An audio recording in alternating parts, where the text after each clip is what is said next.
தத்தன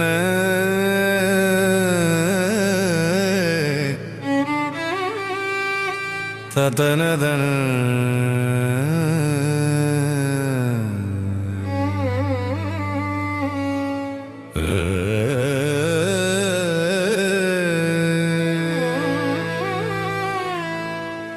தத்தன தனதன தத்தன தனதன தத்தன தனதன தனதான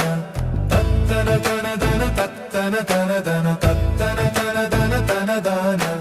கைத்தல நிறைகணி அப்பமுடு அவள் பொறி கப்பிய கரிமுக நடிப்பேணி கற்றிடும் அடி அவர் புத்தியில் உரைபவர் கற்பகம் எனவினை கடிதேகும் மத்தமும் அதியமும்